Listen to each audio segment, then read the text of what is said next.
Donc si maintenant je travaille avec le cours et puis le tableau que je vous ai proposé, vous voyez que j'ai rentré ma fonction 2x-3 et puis à partir de là, si je demande donc la définition de table, c'est 0, je vous rappelle, avec un pas de 1.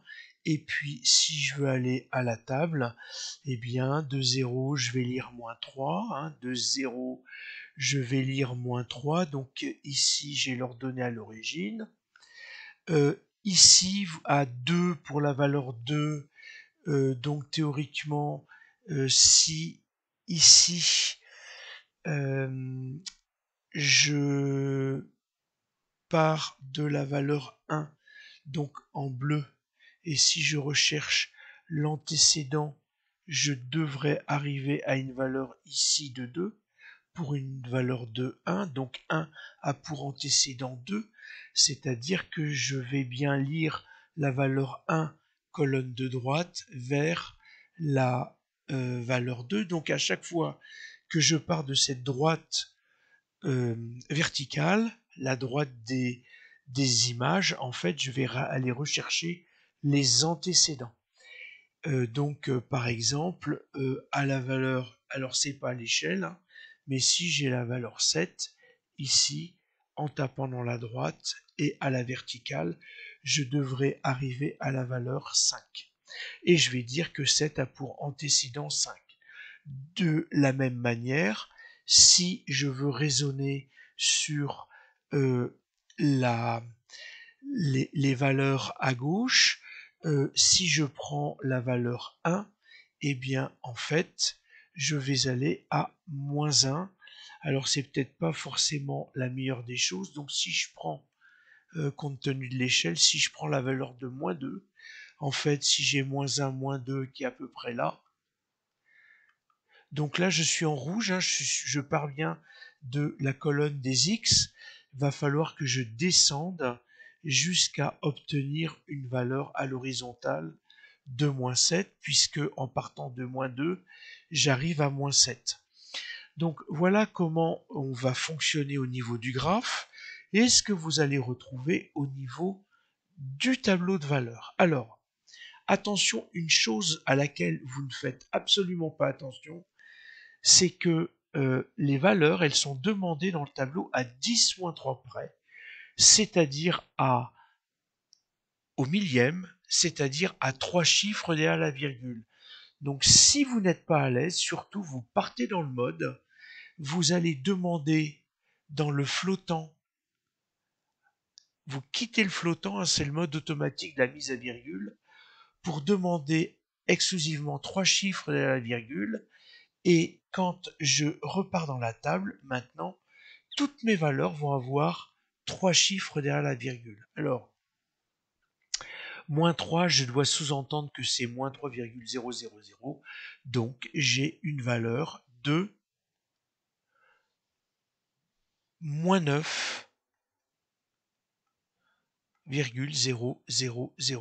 Alors, il faudrait mieux que je parte en noir, ce serait plus logique. Voilà, donc là j'ai moins 9,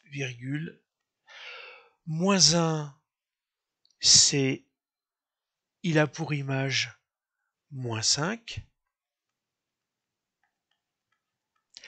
Un demi, j'ai pas, mais on a vu un demi, rien de difficile, puisque quand je demande la table, sans toucher à la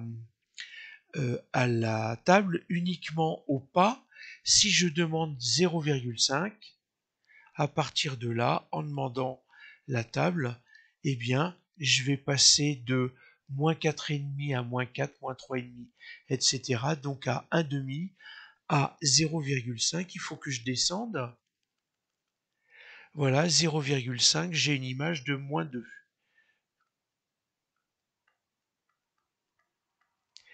L'image de 1, c'est moins 1.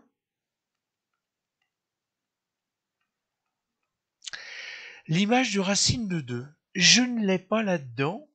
Et racine de 2, c'est une valeur compliquée, mais je vais contourner la difficulté de cette manière-là en demandant je veux un début de table à la racine de 2.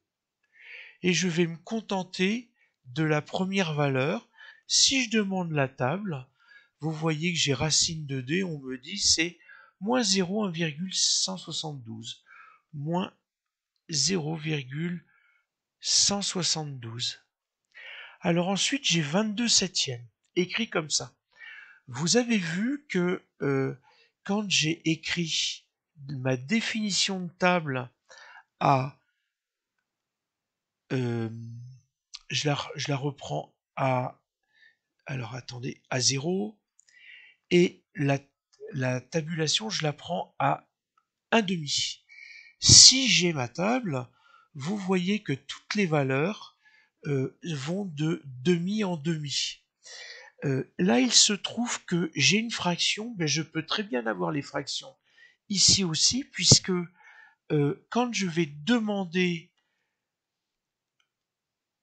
le pas, je peux très bien demander d'avoir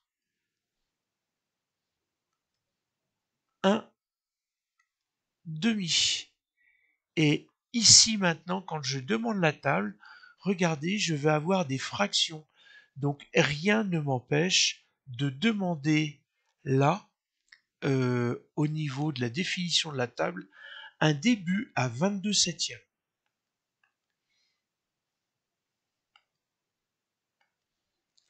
Et la calculatrice va me donner, quand je demande la table, la première valeur, 22 septièmes, c'est 23 septièmes.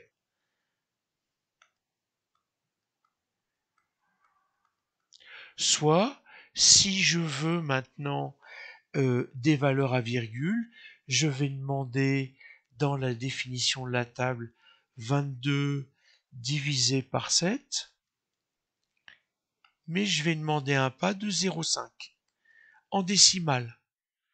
Et la calculatrice, dans la table, va me donner des valeurs décimales. Donc 22 septièmes, c'est 3,143. Et donc ça me fait 3,286. Donc je peux très bien 3,286. Et puis si j'ai une valeur éloignée de 10, eh bien je vais pareil demander une première valeur à 10 plutôt que de descendre. Sinon je peux descendre. Hein. Et puis quand je demande, alors je peux demander 1, ce sera plus facile de lecture. Quand je demande un début de table à 10, hein, j'ai la valeur de 17, toujours avec 3 chiffres derrière la virgule. Viennent ces deux valeurs. En fait, ces deux valeurs, l'étude de la fonction, c'est pour tout x qui appartient à l'intervalle moins 5, 10. Et cette écriture vous explique que la valeur moins 5 n'appartient pas à l'intervalle. Donc on va s'arrêter à moins 4,999999, mais pas moins 5. Et ça peut aller jusqu'à 10 valeurs comprises. Donc ici, vous avez le choix entre moins 4,99999 et moins 2,99999, moins 3,00000 et puis quelque chose. Donc vous pouvez prendre par exemple moins 3,5.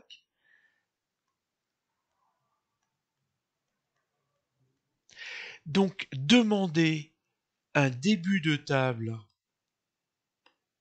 à moins 3,5 et puis vous allez lire l'image qui est de moins 10. Donc ici, je dois écrire moins 10 avec 3 chiffres à la virgule. Alors, une chose intéressante, c'est que toutes ces valeurs, vous pouvez les avoir directement par le graphe. Donc par le graphe ici, si je demande le graphe, j'ai ma fonction f. Alors, j'aurais pu le mettre dès le départ, c'est un oubli de ma part. Hein. J'aurais dû écrire f entre parenthèses, puisque c'est une droite. Et ici, vous avez dans la rubrique calcul, donc des choses qui sont bien intéressantes, puisque vous avez l'image, calcul de l'image. Donc si je demande en 1 22 septièmes, 22 septièmes, la calculatrice me dit 3,286, c'est ce qu'on avait écrit. Donc vous allez pouvoir rechercher les images. Un seul problème persiste, c'est la valeur que j'ai là, et va falloir réfléchir pour y arriver. Alors en fait, il faut réutiliser les connaissances que vous avez eues en troisième et vous souvenir que normalement on vous a demandé d'apprendre que racine de 2 c'est 1,414, racine de 3 c'est 1,732. Et donc il va falloir que je cherche la valeur de 1,414 dans la table, je ne peux pas faire autrement, et je vais m'y prendre de la façon suivante. Je cherche 1,414, donc vous voyez, c'est une valeur qui est comprise entre 0 et 2. Donc je vais mettre un début de table à 1,5. Donc je vais prendre un début de table à 1,5 avec un pas de 0,1. Donc je vais le prendre assez faible. Ah, et j'ai un problème. Alors je vais demander à voir. Voilà, j'ai I, donc il faut que je supprime. Et puis là, dans la table, je pars de 0, je vais à 2, 4, etc. Et je cherche 1,414 là-dedans. Donc ici, je vais partir à... Alors je comprends pas, il y a quelque chose qui n'a pas fonctionné. J'ai dit, je pars de 0, je sais plus, de 1,5. Ah, j'ai un pas de 1, ça va pas du tout. C'est un pas de 0,1 que j'ai demandé. Et on regarde à nouveau dans la table et on va affiner les recherches comme ça. Donc j'ai 1,414, vous voyez que le 1,414, il est entre 1,4 et 1,6. Donc mon début de table, je vais le prendre maintenant à 2,2. À 2,2. Et puis, je vais demander un pas beaucoup plus fin au centième. Et puis, je regarde dans ma table et je vais aller rechercher le 1,414. Et vous voyez, j'ai 1,4, 1,20. Donc c'est à 2,2. C'est entre 2,2 et 2,21. Donc je vais demander un début à 2,2, mais directement au millième. Et je vais obtenir comme ça moins 414. Donc je recommence la définition de la table et je vais directement demander au millième, donc à 0,001. Et si je demande la table, je vais avoir en fait à 1,414. Donc ici, je vous descends, c'est 2,207. Donc la réponse, l'écriture que je dois mettre ici, c'est 2,207. Je ne peux pas faire autrement. Je vais vous montrer sur Casio. Alors, les gens sur Casio sont avantagés, mais quelque part, ils réfléchissent moins.